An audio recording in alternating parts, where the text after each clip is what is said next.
Du coup, maintenant, je laisse uniquement ma place aux femmes enceintes. Les femmes enceintes, elles sont limitées, on est d'accord là-dessus? Ouais. Cependant, ça vous est déjà arrivé de laisser votre place à une femme enceinte et en fait, elle est grosse? Waouh! Eh, tu te sens arnaqué de ouf!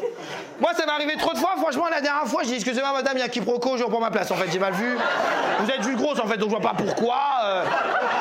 Bah ouais, la meuf, elle s'assoit comme si elle a un bébé. Bah non, je vois bien que c'est des Smarties, donc non, en fait. Je m'assois, en fait. Bon, tu sais, il y a un peu de Smarties aussi, donc je peux m'asseoir. On a tout le droit. Oui, j'ai dit grosse. J'ai dit grosse. Je m'autorise à dire ce mot. Parce que là, on est dans une époque où apparemment on peut plus dire grosse. Apparemment, c'est de la grossophobie. Tu peux dire grossophobie. Tu peux dire grosso modo. Mais gros, tu peux pas le dire. Bah bon, ouais, c'est tabou, quoi. C'est tabou de ouf. Moi, je pense que c'est la société qui veut nous mettre dans la tête que grosse, c'est un défaut. C'est la société qui veut nous mettre ça dans la tête. Parce qu'en vrai, les femmes grosses, elles veulent qu'on les appelle grosses. Elles veulent pas qu'on prenne des pincettes.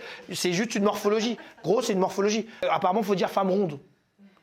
Non. Les femmes minces, on les appelle les femmes rectangles. Ferme ta gueule. Il n'y a pas de truc, tu vois. Une grosse, c'est pas grave, c'est juste une morphologie, il faut pas avoir peur de ça, tu vois. C'est parce qu'à la télé, tu sais, les femmes minces, on les met à la télé pour faire du mannequinat, tout ça, et quand c'est des grosses, c'est pour faire du relooking. Bah non, en fait. Mais non, mais c'est une réalité. C'est pour ça qu'on veut te mettre dans la tête que c'est pas bien. Mais en vrai, moi, je connais des femmes grosses et elles veulent pas qu'on prenne des pincettes. Je suis grosse et c'est tout, il n'y a pas de problème. Elles sont à l'aise dans leur corps, tu vois. Après, surtout que je trouve que grossophobie, ça veut rien dire. Ça veut rien dire. Parce que phobie, c'est la peur. J'ai une question à vous poser ce soir à Lyon. Quelqu'un a peur des grosses dans la salle? Quelqu'un a peur qu'une grosse tombe du plafond et pas une crêpe pour la deux, une crêpe pour la deux. Non, ça n'existe pas. Personne n'a peur des grosses. Au contraire, de plus en plus d'hommes aiment les femmes grosses et c'est assumé. Moi, j'en ai parlé, un ami m'a dit oui, et tu sais pourquoi? Je lui ai dit bah non. Il me dit parce qu'elle ne peut pas nous courir après. J'ai fait non, ça par contre, c'est la grossophobie. Je te retire de ma liste d'amis Facebook, en vrai, c'est pas cool. En vrai, c'est plus les femmes qui sont confrontées à la grossophobie. Tu sais, les hommes, je trouve qu'ils se moquent beaucoup des femmes.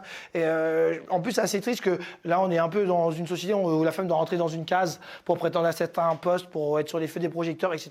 Et en plus, t'imagines bien quand t'es grosse, rentrer dans une case, bah, c'est encore plus compliqué, tu vois.